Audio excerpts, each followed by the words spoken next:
I'm Joey Pucks. Welcome to today's video. I am giving you my Destiny 2 Season of Dawn to-do list. Before I get to that though, today's video is brought to you by one of youthegamers.com sponsors. I heard they went with the highest bidder, so they gave me something to read. Here we go. Today's episode is brought to you by Donk's Seahorse Meat. Donk's Seahorse Meat is what it sounds like, but it tastes a whole lot better. It's got a whopping 55 grams of protein per serving and is packed fresh with its natural juices. Donk's Seahorse Meat will help you gallop the distance against the tide when hunger trots along, keeping you satisfied longer and stronger. Donk's Seahorse Meat, always fresh, never flashy. And it says here they're going to send us a logo and some t-shirts, so whatever. That's the sponsorship. All right, let's get into it. Today I am giving you my to-do list when it comes to Destiny 2 Season of Dawn. I am approaching this season with some targets and goals in mind, taking a sort of focused approach to the activities that I do. Am I going to do the Sundial? Yeah, that's a 6-man match-made activity. Am I going to, do any of the other, exotic quests and all of that sort of thing?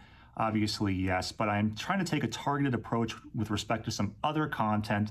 I'm just going to run down the list. First on the list, Pinnacle/Ritual Weapons. Now, the last few seasons, I pretty much played a lot of PvP. I did some PvE stuff, but really didn't bother too much chasing after any strike-specific gear, chasing after any Gambit-specific gear, oh, God help me. And it was really all about Crucible to a big extent, but really that was all about hitting Legend and so forth. So Season of Dawn, I'm telling you now, I'm going for Mountaintop, I'm going for 21% Delirium, I'm going for Wendigo, I'm going for all of these other weapons that I've pretty much ignored over the last, I don't know, however many seasons that it's been. I mean, this afternoon I ended up playing some Gambit and realized I hadn't even gotten Breakneck yet. That's a Pinnacle weapon from quite a while back now. So I'm going to be playing with a purpose. I'm going to be doing the activities, chasing after the weapons. Mountaintop in particular is one that I want. It's helpful to do 2-man and other undermanned solo activities in PvE in particular, so that's one thing that I'm going to be focused on. I mean, I'm changing my play style. It's really not intuitive for me to 2-tap a guy with a hand cannon and then switch to a grenade launcher to secure the kill. It's definitely taking some getting used to retrain the way. I mean, 2-tap. I mean, then the third shot, it's just right there. I just want to put the guy down, but be that as it may. The next thing on the list is I'm going to be paying more attention to my alts. So I main Hunter. Pretty much all the videos that you see me post on YouTube, on Instagram, on UTG's TikTok are all on my main Hunter character. I have shepherded along a Titan and a Warlock and really have not kept up with them, frankly. And when I say I shepherded them along, I got them up to level, but it really didn't go nuts doing any activities or anything like that. It was really mostly just make sure these guys don't fall too far behind. It was quite a while between when I had kind of left them and then when I dusted them off and got them up to 925, 930, 935, whatever those guys are at right now. And the point here is that I'm probably going to be doing activities on those two characters. There are some, again, undermanned activities that they'll be useful for, so I'm going to need the gear. I'm going to be going after, what Xur's selling and paying more attention to that sort of thing. Speaking of undermanned activities, that's another spot where I think I'm going to do my best to encourage guys I play with to pursue some of this stuff. Deets Nuts is one of them.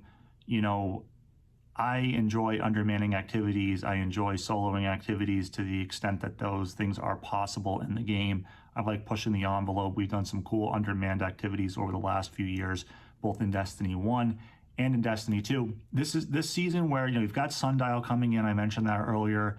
We've got some other season pass things to maybe go after, but there's no new raid as far as I know. And I think this will be a good 3-month stretch to maybe bear down on some of the undermanned activities. Maybe get a 2-man Garden of Salvation.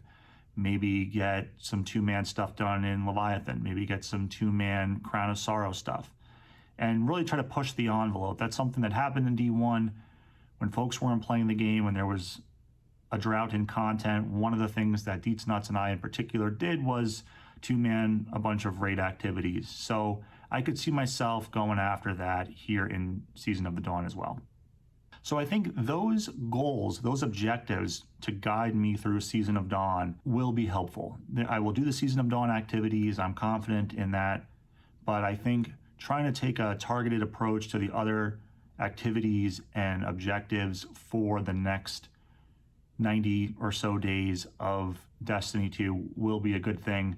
I could see myself doing some PvP stuff in there, obviously, and maybe going for Legend again. But, you know, I really neglected, I think, PvE and some of the other activities, like I was saying earlier, in the name of Crucible over the last couple of seasons. And I think it's time to maybe change that up a little bit. So I think that having a little bit of a roadmap and a game plan will be good because it will guide the way that I approach the season and how I spend my time in game. So I hope you found this video helpful. If you like the video, hit the like button. If you have something to say, comment below. Interested in hearing what your objectives and goals are for Season of Dawn. And don't forget to support the channel. Just hit that subscribe button. All you gotta do is click it. And I don't know, maybe somewhere, somebody finally gets that Wardcliff coil catalyst that has been eluding them. I don't know. Maybe good things will happen if you hit that sub button. So try it. No downside to doing it. All right, thanks for watching. I will see you next time. Don't forget, check out youthegamers.com. UTHEGAMERS.com. You can also find me on a podcast called Playing the Game. I host it with Deets Nuts. I'll put a link to that in the video description below. Thanks for watching. I will see you next time. I am out. Peace.